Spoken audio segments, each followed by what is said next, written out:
whenever we're talking about the absolute, it gets difficult with words because we can only, as soon as you talk about the relative, it gets a lot easier, of course.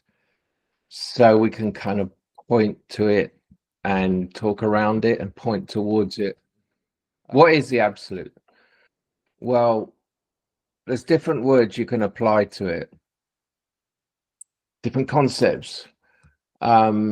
So you could use the word oneness.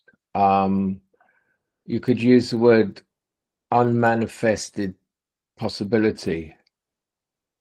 You could use, if you're religiously minded, you can use the word God. You can use the word love with a capital L. It's a specific form of love. As you know, let's go into this quickly. With personalities, love becomes a different thing. It's personal love. And of course, the difference with personalities is, and personal love is that love can be overshadowed and it can disappear. But with the love we're talking about with the absolute, is capital L, it's constant. We're not always in touch with it, but it's constant. Okay, why are we ascribing love to it? So even that's the kind of human thing we put on it, as are all the things I'm saying, because we're humans and we're using concepts. So that's the only way we can communicate about it.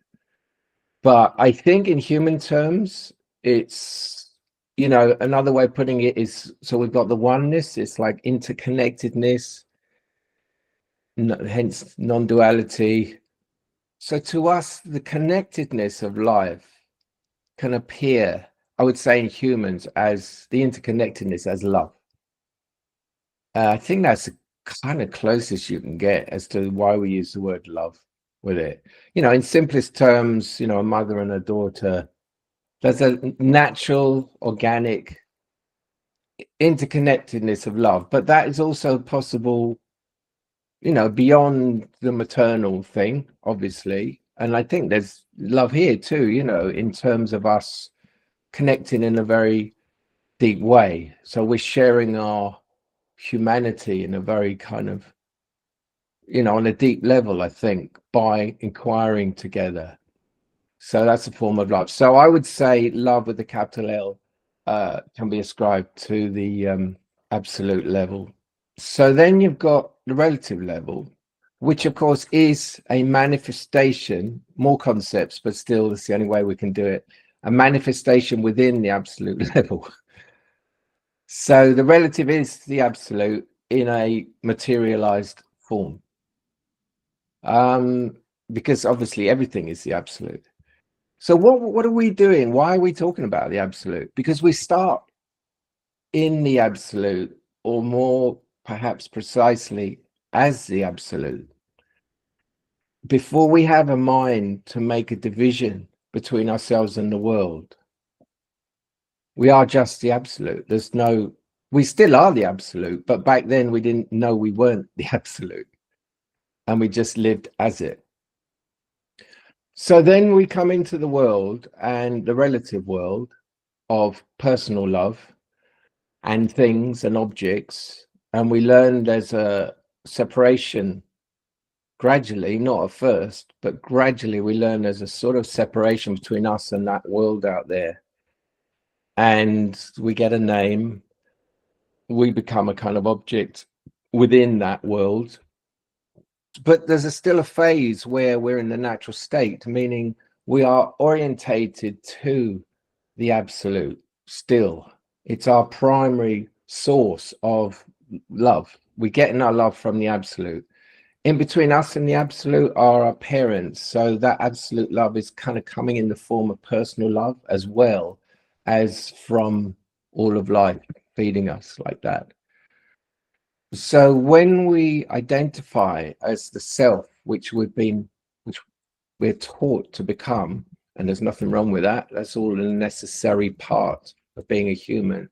But when that happens, our direct connection to the absolute and the love of the absolute is kind of lost. I'm sure there's a period where it kind of goes in and out, but generally it shifts from the absolute to the relative, especially in the form of our parents or guardians.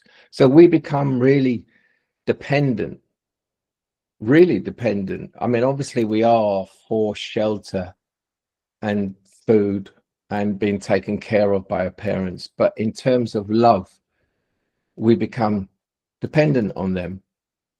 And you can see where this is leading. It's leading to the wound, because there comes a point, unless your parents happen to be awake, I guess you could say, that there's a moment, whether it's whether it's kind of ongoing, where the parents are perhaps very, I don't know, addicted, or very emotionally upset, or mentally ill, or whatever, so the love is blocked long term, or whether it's just a momentary flash and it comes in and out. But at some point, there's the first time ever where our connected to the everythingness is suddenly not there. And it's like the most shocking thing, I think, that happens in every life. And I presume it happens in every life. It seems to be something that just happens to humans because of the way we are. But what we look at here, of course, is what is the outcome of that. And of course, the main outcome of that is the personality develops. Before then, we'd been in the natural state. Our character was starting to develop. We had a self that enabled us to interact and function in the world. But this other thing comes in, and it's built upon dealing with that moment where the wound happened. And so a lot of it's to do with repressing the feelings from that, and this primal belief that you can't go towards that because it feels so bad. It's the worst thing. It's the worst feeling ever. So we do everything to stop going in that direction. So that's kind of the primary role of the personality, which then leads to lots of different outcomes. Our strategies. We've lost personal love, even if it's for a moment, and we start having strategies to try and gain it through pleasing and all those other things. We have certain beliefs. We can take on beliefs that life is basically bad, or like I'm something wrong with me, I'm unlovable, I'm unworthy. All these sort of things start building, and then secondary things. And after years, you get your personality. So when we look at the absolute in terms of what we're doing here and waking up is basically a retuning to the absolute. So it's like returning to that original setting where we are tuned to the everything somewhere. But the difference is we also know how to tune to the relative, to people and jobs and functioning and paying the rent and all of that. So it's this incredible synthesis of the absolute and the relative. And I would say that's what waking up really boils down to.